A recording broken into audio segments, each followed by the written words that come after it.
શેઠ Nanji Kalidas Mehta 17 November 1887 રોજ પોરબંદરની નજીક એક નાનકડું ગામ ગોરાણા ગામમાં જન્મેલા નાનજીભાઈ 13 વર્ષની નાનકડી ઉંમરે આફ્રિકા પહોંચી ગયા. ખિસ્સામાં મોટી મૂડી નહોતી, પણ ગુજરાતી ખરા એટલે સાહસ કરવાની તૈયારી. આજે આવા સાહસિક નાનજી કાળીદાસ મહેતાની પુણ્યતિથિ પર એક એમના જીવનના સફર પર જરા નજર કરીએ. આફ્રિકા મેં વાત કરી એ રીતના 13 વર્ષની ઉંમરે પહોંચ્યા. આફ્રિકામાં શરૂઆતમાં તેઓ એક દુકાનમાં નોકરી કરતા. તેમના શેઠ તેમને મહેતા કહીને બોલાવતા.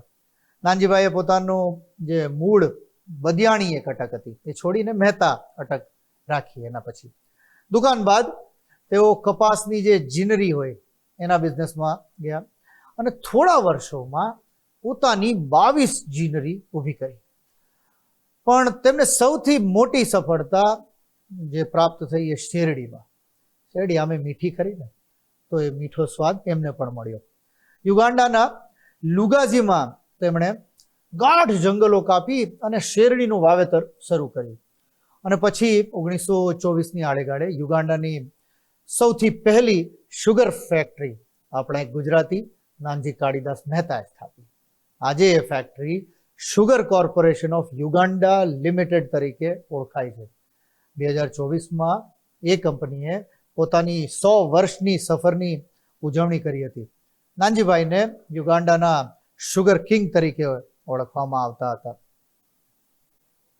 ભારતમાં તેમણે પોરબંદરમાં મહારાણા મિલ્સ, રાણાવાવમાં સિમેન્ટ ફેક્ટરી, રાણાવાવ પોરબંદરથી થોડું નજીકનું એક ગામ, રાણાવાવમાં સિમેન્ટ ફેક્ટરી અને અન્ય ઉદ્યોગો શરૂ કર્યા.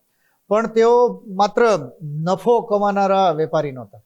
પોરબંદરમાં મહાત્મા ગાંધીજીના સ્મારક, કીર્તિ મંદિર એનું નિર્માણ કરવાનો વિચાર અને તેનો સંપૂર્ણ આર્થિક ભાર નાનજીભાઈએ ઉપાડ્યો હતો.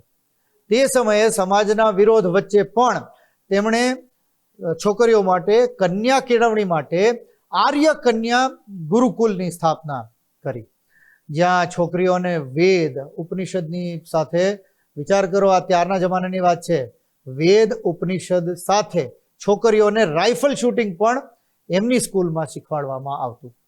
પુસ્તકાલયો અને દવાખાના ઊભા કરવામાં પણ તેમનું બહુ મોટું યોગદાન છે. ગુજરાતના ભામાશાહ કહેવાતા આવા શેઠ નાનજી કાળીદાસ મહેતાનું જીવન એ આપણા દરેક ગુજરાતી માટે એક પ્રેરણા સ્ત્રોત છે. આજે પણ તેમનું નામ બિઝનેસની સાથે સાથે સમાજ સેવાની મિસાલ તરીકે જીવંત છે. એમની સ્થાપેલી જે કંપની એમાં બનતી સિમેન્ટ આજે પણ હાથી સિમેન્ટ તરીકે હું ને તમે ક્યાંક ને ક્યાંક જાહેરાતોમાં જોઈએ છીએ, ક્યાંક ને ક્યાંક વપરાતી જોઈએ છીએ. આવા શેઠ નાનજી કાળીદાસ મહેતાને આપણું નમન.